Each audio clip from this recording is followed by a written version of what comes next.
जय मसीह की प्रियो। आज हम सीखने जा रहे हैं प्रकाशित वाक्य उसका 14 अध्याय। तो चलिए हम स्टडी आरंभ करें। पहला पद, फिर मैंने दृष्टि की और देखो वह मेमना सिय्योन पहाड़ पर खड़ा है और उसके साथ 1,44,000 जन हैं जिनके माथे पर उसका और उसके पिता का नाम लिखा हुआ है।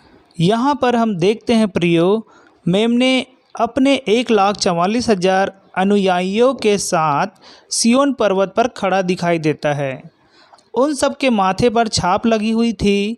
यह उस समय की ओर संकेत है जब प्रभु यीशु मसीह पृथ्वी पर वापस आएगा और इज़राइल के 12 गोत्रों में से लिए गए यहूदी विश्वासियों के इस समूह के साथ यरूशलेम में खड़ा होगा। 1,44,000 लोग वे ही हैं जिनका उल्लेख अध्याय 7 में किया गया है। वे अब मसीह के राज्य में प्रवेश करने ही वाले हैं। पद क्रमांक 2 और 3 हम एक साथ देखेंगे। यहाँ पर लिखा है प्रियो, और स्वर्ग से मुझे एक ऐसा शब्द सुनाई दिया जो जल की बहुत धाराओं और बड़े गर्जन का सा शब्द था। और जो शब्द मैंने सुना वह ऐसा था मानो वीणा बजाने वाले वीणा बजा रहे हों। वे सिंहासन के सामने और चारों प्राणियों और प्राचीनों के सामने एक नया गीत गा रहे थे। उन 1,44,000 जनों को छोड़ जो पृथ्वी पर से मोल लिए गए थे, कोई वह गीत न सीख सकता था। प्रियो, यहाँ पर हम देखते हैं यूहन्ना को स्वर्ग से संगीत सुनाई देता है जो जल की बहुत धाराओं और बड़े गर्जन का सा और वैसा था जैसा मानो वीणा बजाने वाले वीणा बजाते हों। सिर्फ 1,44,000 लोग ही इस गीत को सीख सकते थे। पद क्रमांक 4 और 5 हम एक साथ सीखेंगे। यहाँ पर लिखा है, ये वे हैं जो स्त्रियों के साथ अशुद्ध नहीं हुए पर कुंवारे हैं। ये वे ही हैं कि जहाँ कहीं मेमना जाता है वे उसके पीछे हो लेते हैं। ये तो परमेश्वर के निमित्त पहले फल होने के लिए मनुष्यों में से मोल लिए गए हैं। उनके मुंह से कभी झूठ न निकला था, वे निर्दोष हैं। अब हम देखते हैं प्रियो, कुंवारे उन लोगों को कहा गया है जिन्होंने अपने आप को स्त्रियों के साथ अशुद्ध नहीं किया है। उन्होंने अपने आप को इस अवधि में होने वाले घोर मूर्ति पूजा और अनैतिकता से मुक्त रखा और पूरी निष्ठा के साथ मेमना के प्रति आज्ञाकारी और समर्पित बने रहकर उसके पीछे चलते थे। वे परमेश्वर और मेमने के लिए प्रथम फल कहलाए जाते हैं, अर्थात वे क्लेश काल की कटने के प्रथम फल है। उन्होंने ख्रिस्ट विरोधी के झूठ को नहीं माना, यह कि एक मनुष्य मात्र की आराधना करे। जहाँ तक मसीह के प्रति उनके दृढ़ अंगीकार की बात है, वे निर्दोष सिद्ध हुए। पद क्रमांक 6 और 7 यहाँ पर लिखा है, फिर मैंने एक और स्वर्गदूत को आकाश के बीच में उड़ते हुए देखा, जिसके पास पृथ्वी पर के रहने वालों की हर एक जाति और कुल और भाषा और लोगों को सुनाने के लिए सनातन सुसमाचार था। उसने बड़े शब्द से कहा, परमेश्वर से डरो और उसकी महिमा करो, क्योंकि उसके न्याय करने का समय आ पहुंचा है। और उसका भजन करो जिसने स्वर्ग और पृथ्वी और समुद्र और जल के सोते बनाए। यहाँ पर हम देखते हैं प्रियो, आकाश के बीच में उड़ते हुए और सनातन सुसमाचार लिए हुए स्वर्गदूत का वर्णन मत्ती 24:14 से मेल खाता है। यहाँ लिखा है, और राज्य का यह सुसमाचार सारे जगत में प्रचार किया जाएगा कि सब जातियों पर गवाही हो, तब अंत आ जाएगा। इस सुसमाचार का विषय पद 7 में दिया गया है। मनुष्य को आज्ञा दी गई है कि वे परमेश्वर से डरे, उस पशु से नहीं, और उसका भजन गाए, किसी मनुष्य मात्र का नहीं। निसंदेह सुसमाचारक एक ही है, मसीह पर विश्वास के द्वारा उद्धार का सुसंदेश, परंतु भिन्न भिन्न कालखंडों में भिन्न भिन्न पहलुओं पर जोर दिया गया है। महाक्लेश काल के समय यह सुसमाचार लोगों को पशु की आराधना करने से मन फिराने और पृथ्वी पर मसीह के राज्य के लिए उन्हें तैयार करने पर जोर देगा। पद क्रमांक 8। फिर इसके बाद एक और दूसरा स्वर्गदूत यह कहता हुआ आया, गिर पड़ा वह बड़ा बेबीलोन, गिर पड़ा जिसने अपने व्यभिचार की कोपमय मदिरा सारी जातियों को पिलाई है। इस पद में हम देखते हैं प्रियो, दूसरे स्वर्गदूत ने बाबुल के पतन की घोषणा की। यह अध्याय प्रकाशित वाक्य 17 और 18 की ओर इशारा करता है। बाबुल विश्वास त्यागी यहूदीवाद और विश्वास त्यागी मसीहत को दर्शाता है, जो रोम को अपना मुख्यालय बनाकर एक भारी भरकम व्यापार और धार्मिक समूह का रूप ले लेगा। सारी जातियों को व्यभिचार के कोप की मदिरा पिलाई जाएगी। पद क्रमांक 9 और 10 हम एक साथ देखेंगे। यहाँ पर लिखा है, फिर इनके बाद एक और तीसरा स्वर्गदूत बड़े शब्द से यह कहता हुआ आया, जो कोई उस पशु और उसकी मूर्ति की पूजा करे और अपने माथे या अपने हाथ पर उसकी छाप ले, वह परमेश्वर के प्रकोप की निरी मदिरा और उसके क्रोध के कटोरे में डाली गई है पिएगा और पवित्र स्वर्गदूतों के सामने और मेमने के सामने आग और गंधक की पीड़ा में पड़ेगा। प्रियो, यहाँ पर हम देखते हैं, हम तीसरे स्वर्गदूत के द्वारा की गई घोषणा का समय क्लेश काल के मध्य के समय को मान सकते हैं। यही समय महाक्लेश काल के आरंभ का भी समय होगा। स्वर्गदूत ने यह चेतावनी दी कि यदि कोई पशु की आराधना किसी भी रूप में करने को तैयार हो जाएगा तो वह वर्तमान में और अनंत काल तक परमेश्वर के प्रकोप को झेलेगा। उसके कोप की मदिरा महाक्लेश काल के समय पृथ्वी पर डाली जाएगी, परंतु यह अनंत नरक की, जहां अविश्वासी लोग आग और गंधक की पीड़ा में पड़े रहेंगे। पीड़ाओं का सिर्फ एक पूर्व स्वाद होगा। पद क्रमांक 11 और 12 हम एक साथ देखेंगे।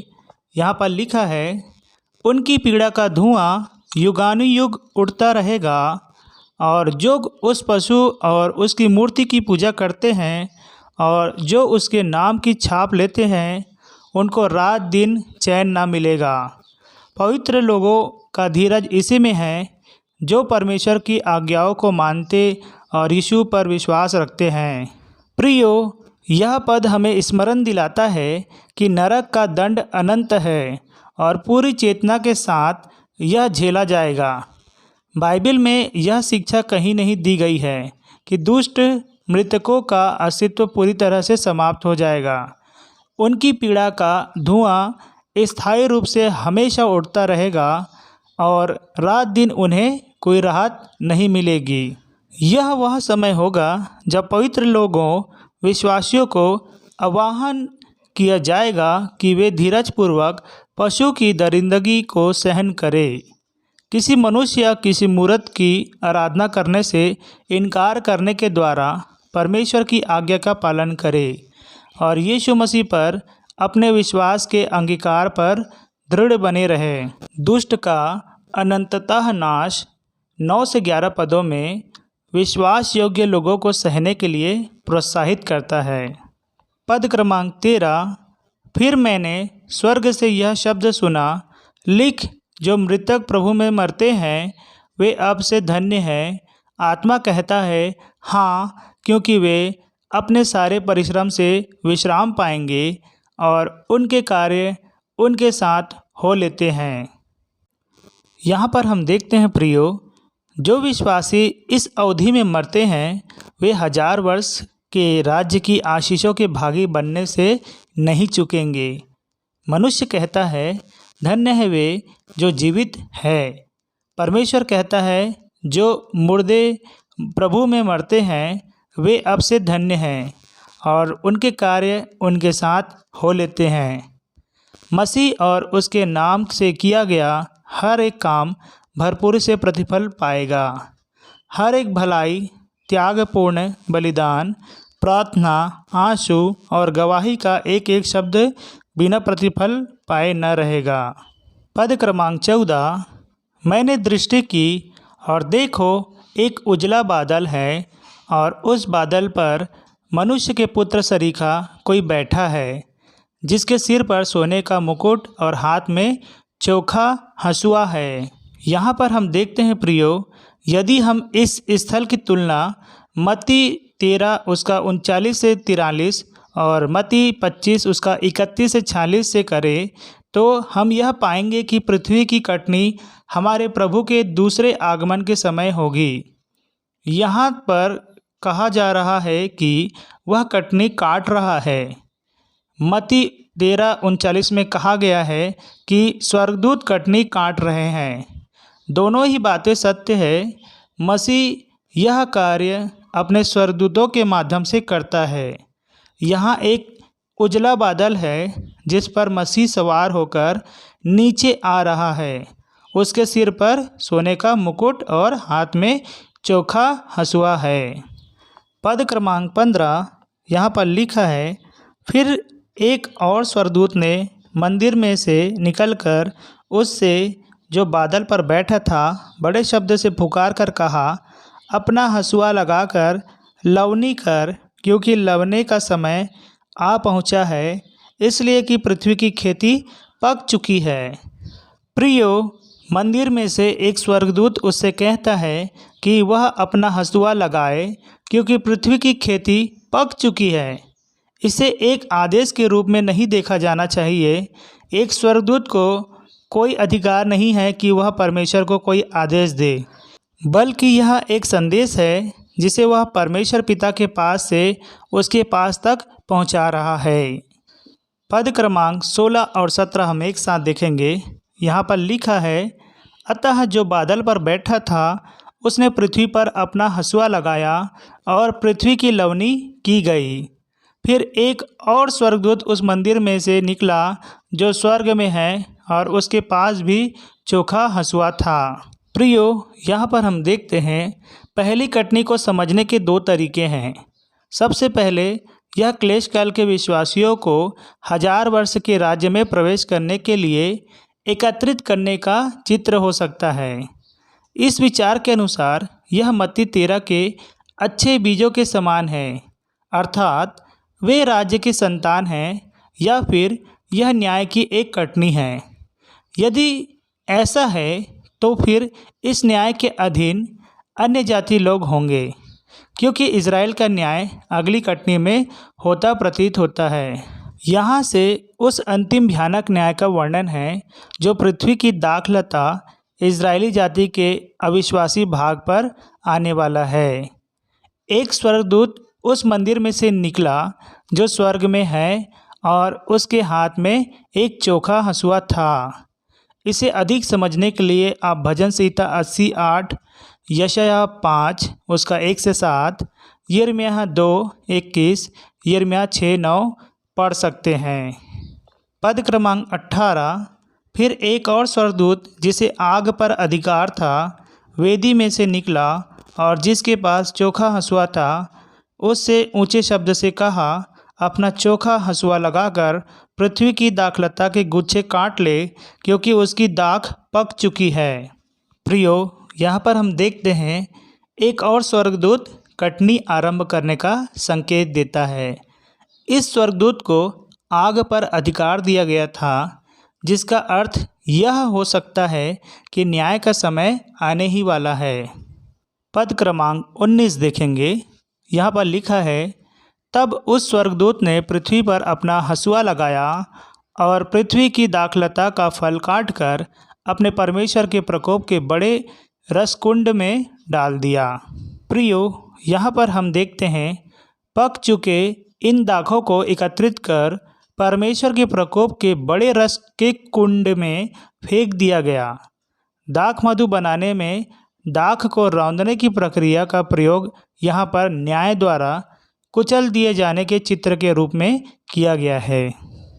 पद क्रमांक 20, और उस नगर के बाहर उस रसकुंड में दाख रौंदे गए, और रसकुंड में से इतना लहू निकला कि घोड़ों की लगामों तक पहुंचा और 100 कोस तक बह गया।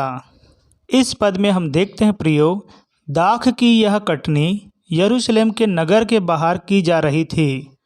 शायद यहोशापात की तराई में यह नरसंहार इतना बड़ा होगा कि लहू 180 मील लंबी धारा और घोड़ों के लगाम जितनी गहराई में बहता जाएगा। यह यरूशलेम से बहकर एदोम के दक्षिण तक पहुँचेगा। तो प्रियो, आज हमने प्रकाशित वाक्य उसका 14 अध्याय समाप्त कर लिया है। कृपया जब भी आप स्टडी करने बैठे तो बाइबिल और नोट किताब लेकर बैठे। आप सभी को जय मसीह की।